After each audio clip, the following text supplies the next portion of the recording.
Hello everyone, আসসালামু আলাইকুম। Recipes of Sharmin চ্যানেলে আপনাদের স্বাগত। আশা করি আপনারা সবাই ভালো আছেন। আমিও আল্লাহর রহমতে ভালো আছি। আজকে আমি আপনাদের সাথে শেয়ার করব ইফতার স্পেশাল আলুর চপ। আশা করি আমার আজকের রেসিপিটি আপনাদের ভালো লাগবে। রেসিপিটি ভালো লাগলে লাইক, কমেন্ট ও শেয়ার করবেন।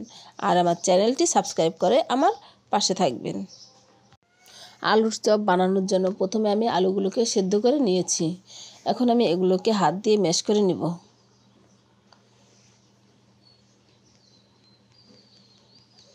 দেখুন, এইভাবে আমি ম্যাশ করে নিচ্ছি। দেখুন, আমার ম্যাশ করে নেওয়া হয়ে গেছে। এখন আমি এর মধ্যে পেঁয়াজ বেরেস্তা, 2টা শুকনো মরিচ আমি তেলে ভেজে নিয়েছি। দিয়ে দিচ্ছি ধনেপাতা কুচি,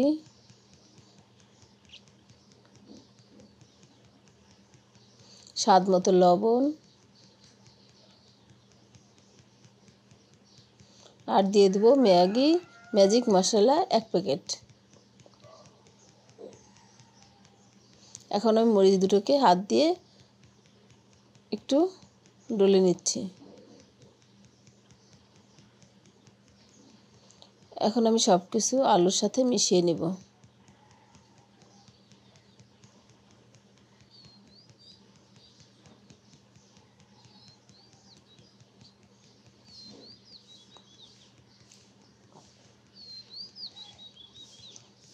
এখন এইভাবে করে মিশিয়ে নিতে হবে। দেখুন, আমার ভর্তা বানানো হয়ে গেছে। এখন আমি কিছুটা ভর্তা নিয়ে গোল করে চ্যাপ্টা করে নিব। এভাবে চ্যাপ্টা করে নিব। দেখুন, আমি আরেকটা দেখিয়ে দিচ্ছি। অল্প একটু ভর্তা নিয়ে গোল করে চ্যাপ্টা করে নিতে হবে। আমি এইভাবে সবগুলো বানিয়ে নেব।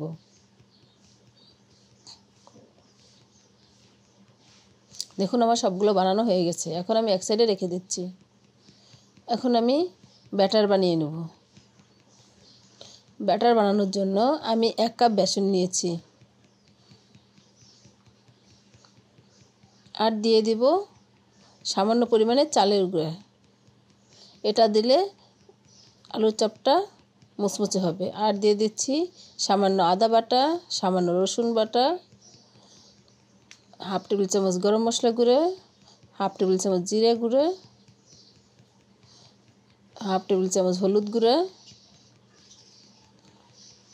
1/2 টেবিল চামচ মরিচ গুঁড়ো, লাল মরিচ গুঁড়ো।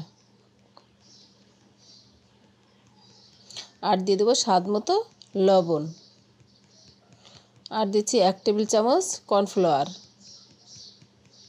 এখন আমি সব কিছু ভালো করে মিশিয়ে নেব।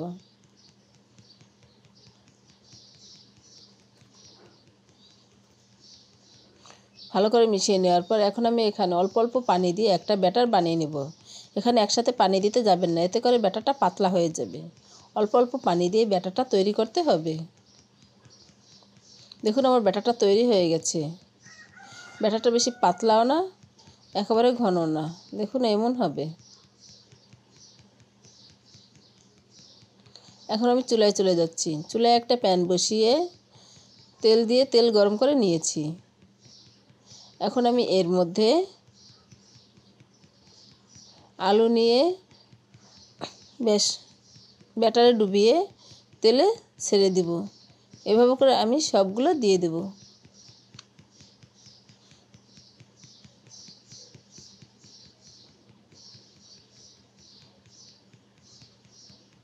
তেলটা পর্যাপ্ত গরম করে দিতে হবে। এ সময় চুলার জাল থাকবে মিডিয়ামে। দেখুন, আমার সবগুলো দেওয়া হয়ে গেছে।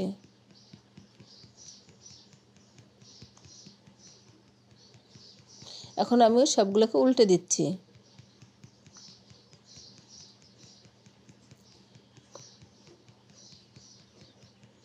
আমি এভাবে উল্টে পাল্টে আলুর চপগুলোকে ভেজে নিব।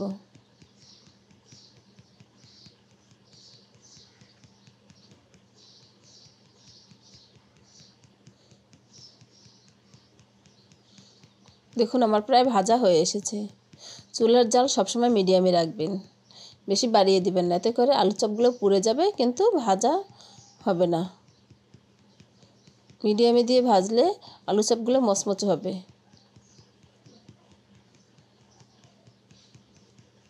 দেখুন আমার আলু চপগুলো ভাজা হয়ে গেছে, এখন আমি তুলে নিচ্ছি।